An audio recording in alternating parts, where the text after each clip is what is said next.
Welcome to the following presentation, Capturing CO2 through Mineral Sequestration. These three elements are found abundantly all over the Earth, and when combined with a solution of CO2, will form carbonates, which will render CO2 inert or benign, therefore being very useful as a long-term storage for CO2. Now, for the purpose of this presentation, we won't go into the chemistry too deeply, but from what I've previously said, the process is quite simple and it's been perfected by chemists and it's been proven by different companies all over the world to be very highly successful. The one limitation on it is the reaction rate, which we'll talk about a bit later in the presentation. And this is one of the limitations to mineral sequestration at this point in time. Next, we'll talk about how mineral sequestration can be associated with the power industry, which by its very nature is one of the biggest contributors of CO2 gases to the world. Now, there are various processes that have been implemented, if you like, and the graph on this slide indicates these various processes within two different forms of power generation, whether that be coal-fired power stations or natural gas closed cycle as they're known. And the graph indicates the mass of CO2 which can be extracted per megawatt hour of power produced. Also on this page is quite a complicated process flow diagram, which is really just there to sort of show that quite a lot of engineering and science has already taken place inside this industry, and there are companies already that are trying to implement this CO2 extraction method. There's plenty of documentation that's been written about this so far, and what they've come up with is that the life cycle of greenhouse gas emissions can be reduced by up to 64% using this carbon capture and storage method. In discussing this slide, it's really just a bit of a summary on the previous page, and in particular on the graphical representation of the two different fuel types, the coal and the gas, and within that is a lot of information based around each individual process that's used as a CO2 capturing system, if you like, and also the components that make up each individual process. It's probably a little bit over the top as far as that's concerned, unless you're really in love with industrial processes, if you like, or process control. But the principal reason for the analysis is just to demonstrate that we can obtain quite a large mass of CO2 via these techniques. I think, you know, just looking at it quickly, we're almost approaching a metric ton of CO2 per megawatt hour, if you like. And also the important thing to take from that too is the fact that these results were taken from a paper that was published in 2014, and we can now assume that that technology has definitely improved. Therefore, there are more efficiencies, and the kind of output we can now get may be even better. Up to this point in the presentation, we've looked at mineral sequestration as a chemical process, and we've also looked at the elements involved in that process, and we've looked at the power industry and how that may be incorporated into that industry. At this point now, we're going to look more at whether or not mineral sequestration is a viable option for carbon capture and storage. And so what we've done here is we've put a graph up, and this was from the International Journal of Greenhouse Control in 2014, and it shows the cost increase. And the acronym on the y-axis there is the levelized cost of electricity in euros per megawatt hour equivalent. And what you can see there is that there is a cost increase. On the far right-hand side of both fuel types, the two columns indicate the cost increase with straight geological storage without the actual carbon capture and storage. So that's just basically injecting CO2 as a gas into the ground, into expiring oil reserve, a stable geological structure, etc. So we are going to get a cost increase, and this consequence is obviously inevitable. We're going to have to do something. We can't just keep on emitting CO2. The idea is to stabilize the inventory of CO2 in the atmosphere with a view to reducing it. The thing about the cost increase too is this graph does not take into account any offsets in that costing. So once we add in something like a carbon tax or emissions trading scheme, obviously that price will come down. To what extent, obviously, that's yet to be decided. But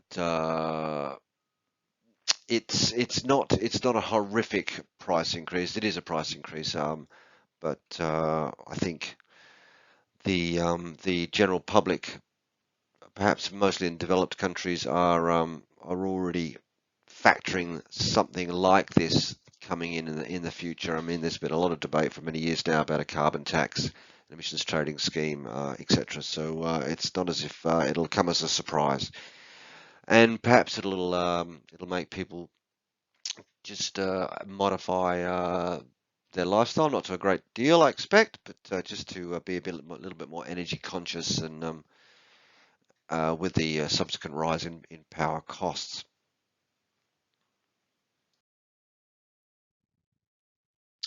Moving on from the previous slide, we'll have a look now at some of the costs that are involved in implementation of the mineral sequestration system, and what it means to the consumer. Naturally, oil and gas is not going to disappear overnight, and oil and energy companies especially have massive reserves which they're not just going to give up. So we're going to be still producing power using conventional fossil fuels for some time in the future, and this is why mineral sequestration is particularly important, if you like, to mitigate all these exhaust gases that contribute to the greenhouse gas inventory. One of the areas which is probably one that would be targeted quicker than any others would be the smaller gas and coal power producers, because, and that in particular, if they don't have access to a geological structure close by where they can simply inject their CO2 straight into the ground, then sequestration is definitely would be appealing to them. The other factor, and we've talked about this, is the fact that power is going to cost more because of the fact that companies will have to implement this technology. But this could be offset by emissions trading, carbon tax, etc. And also the price per ton of CO2 that gets extracted, although it sort of is around about the US $50 to $300 per ton mark at the moment. We see that price only dropping as more and more companies become involved in this form of technology. And then also the other thing we mentioned earlier was the reaction time, and again, once there's more enthusiasm, once there's more money going into this side of things, like any form of science or chemistry, there will be a much quicker improvement in research, and therefore the reaction time will probably come down, and therefore making the whole process much more efficient.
The project Carb Fix, which is an EU funded project, again being tied up with the Reykjavik power company, there has done a lot of great work, and so much so that now other countries are looking at incorporating the same technology.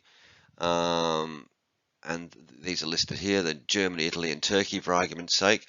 There's also another project currently underway, which is in conjunction with a group called Climeworks, and it's funded by the EU, and it's CarbFix 2. There's a link there which gives you some very interesting stuff. And one of the other things that they are working very hard to do is to perfect this technology so that we can inject CO2 into the subsea floor, which there's a lot of advocates that are saying that even if we inject CO2 into a stable geological um, substrate, that there is a possibility that the CO2 will leach out over time. Well, the storage of CO2 at a sub-sea level, if you like, will just about guarantee that this would never happen, because not only have you got the CO2 buried sub-sea, you've also got the entire weight, if you like, of the ocean on top of that. So even if the CO2 could leach out of that sub-sea bed, it's still got to make its way all the way to the surface. So they're looking at that, and yeah, there's another link down here down the bottom to show some of the work that they've already previously done in that.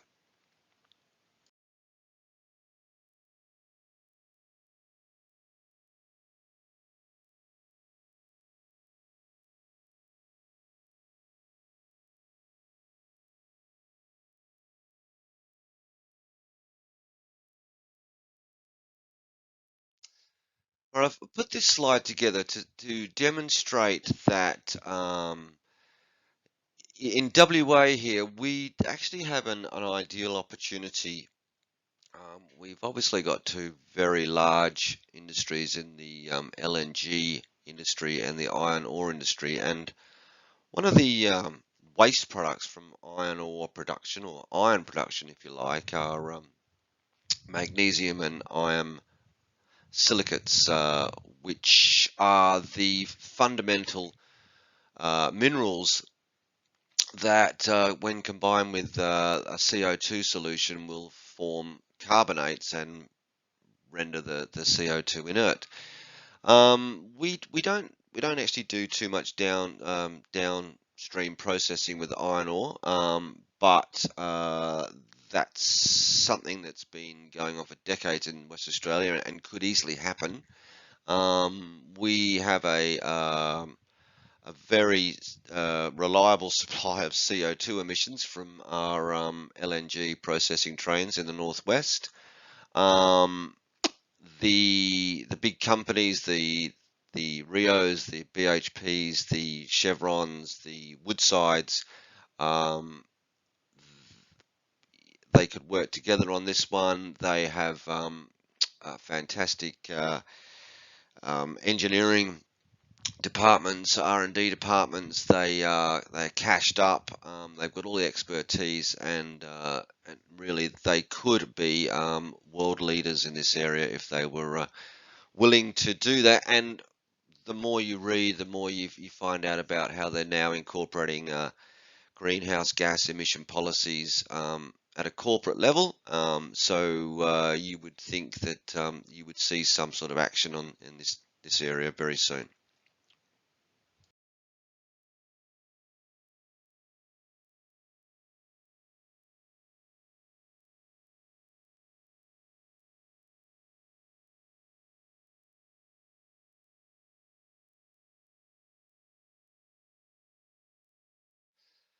So throughout this presentation, we've talked about, or we've introduced the concept of mineral sequestration.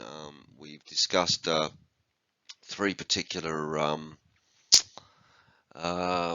minerals that are found abundantly on the Earth, which will facilitate this process, and we've talked about industries which would benefit greatly from this implementation. Um, But with anything like this, there's always going to be a trade-off between not stifling economic growth, if you like, and therefore there's going to take a large chunk of capital investment to really give this thing some momentum. Um, so money is an issue, but you only have to look at some of the profits that some of these big energy companies make to realize that maybe that's not quite so much of an issue. Um, as far as the engineering challenges that exist, and one of them obviously is this upscaling. So we've successfully trialed, tested, and even implemented mineral sequestration at a small to medium level, but now we need to take it to the big industrial level where we can really make some impact on greenhouse gas inventories. But historically we've seen this in many different other industries. You only have to look at some of the engineering feats that have taken place worldwide in regards to LNG trains, iron ore mines, coal mines, copper mines, gold mines. The list goes on. So I don't see this as being too much of a hurdle. In fact, engineering will embrace this and take this on board, and I'm sure it'll be successful. I think this pretty much the same policy applies as far as the chemistry as well. Again, once more money pours into this area, so more experts will come on board. That there are universities that have departments now dedicated to green technology, to doing R&D in these areas, and companies also are sponsoring universities to take on this kind of research. So I don't see that as being an issue either. But probably the biggest hurdle would be policy, and this is where and we've seen this recently with the recent federal election in Australia, where the Labor Party went very strongly in the greenhouse gas emissions policy department, and they lost the election through it. It appeared that the Australian public wasn't ready for that much change, but you kind of feel that even in the last, what is it now, 2 years, that the tide is starting to change, and there seems to be a real swell of protest all over the world, for normal people to say, well, no, now we're genuinely concerned, and we really want governments to implement policies, legislate, and stop these big emitters from continuing. We're not happy with the coal industry, etc. So again, I think there's a positive there, and it's only going to be a matter of time before the pressure is so great that governments do act.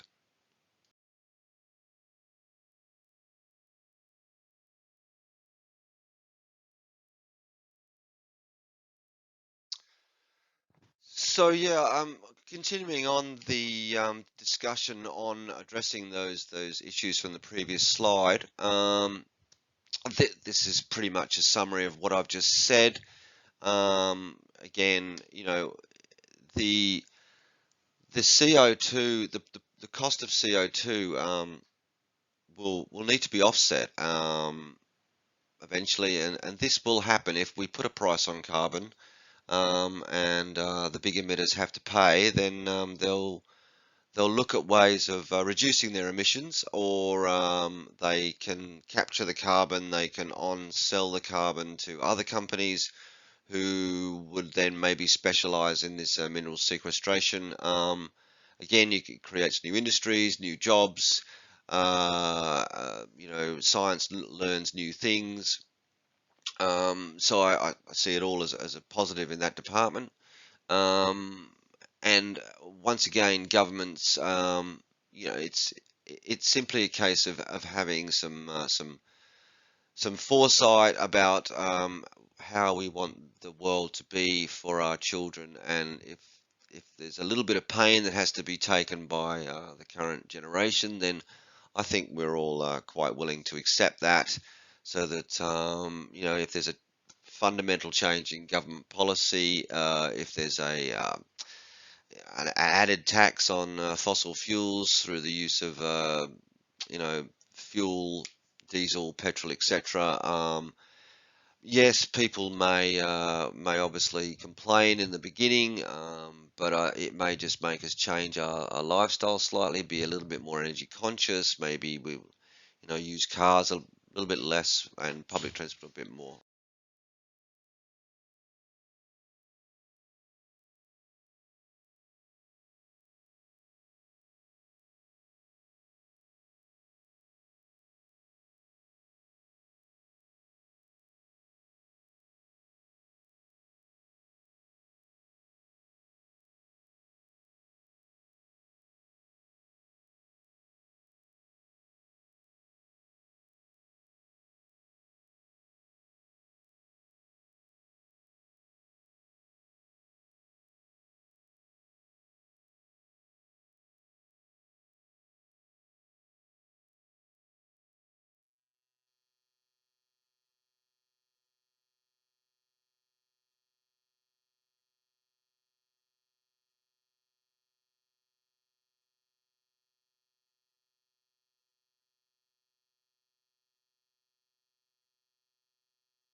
All right. Well, this brings us to the end of this presentation.